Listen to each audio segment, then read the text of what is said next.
Another newspaper bluntly asserted that he was the boldest and worst man in the gang. One might add to that the fact that he was vicious and brutal. Topping all of this with Cornett's sadistic tendencies provides a full portrait of Brack Cornett's less than sterling qualities. Cornett proved difficult to hold. Dissatisfied with prison life, on December 6, 1878, he escaped from a chain gang. He was recaptured the same day after stealing Gus Walker's horse near Flatonia. On November 27, 1880, the opportunity to escape arose again, and he took it along with others of his ilk.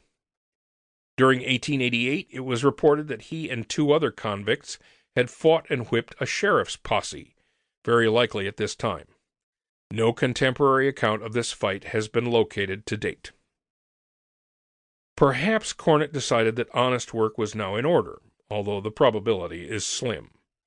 Under the alias Bill McGinty, his grandfather's name, Cornett brazenly took a job as a prison guard, overseeing chain gangs working on the Union Pacific Railroad.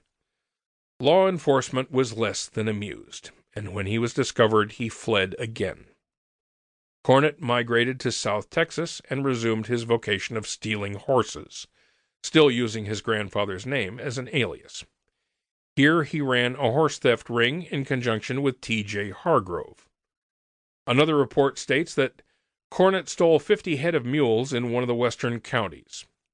It was probably around this time that Cornett made the acquaintance of Sion Seacrest, usually called Charlie Ross, who later brought him to the meeting in Karnes County.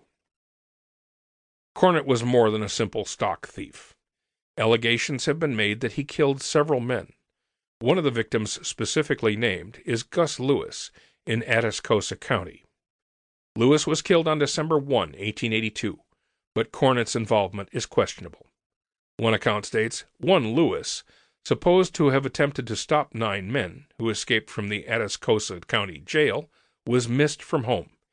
His wife sent a young man to hunt him, and the body was found half a mile from his residence, perforated with Winchester bullets. Another paper reported, A.M. Lewis, a sheep man, was found dead near Pleasanton on Monday. The supposition is that he was murdered by one of the men who escaped from the Atascosa County jail a short time ago. It has also been alleged that Cornett killed a man in Louisiana, but this has not been verified. Still another report states he killed a wealthy stockman named Brown in Kansas, and that Brown's relatives made strenuous efforts to capture him.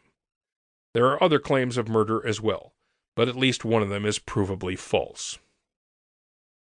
Cornett had lost his uncle Braxton A. Cornett prior to the gathering due to smallpox on January 22, 1886. Considering the man, it is unlikely that he had grieved prior to his arrival at Butler's horse pasture in 1887. Seacrest brought him to Karnes County, where Ed Reeves first made his acquaintance. Like Seacrest, Cornett sported an alias confirmed by Wells Fargo. He is now known among his fellows as Bill Bradley, is an escaped convict, and has been dodging for 2 or 3 years.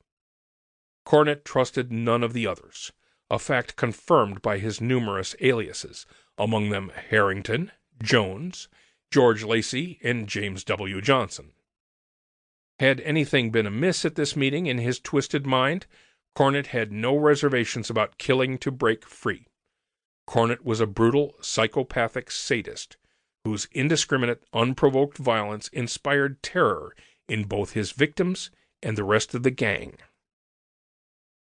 These were the Cornett-Whitley gang.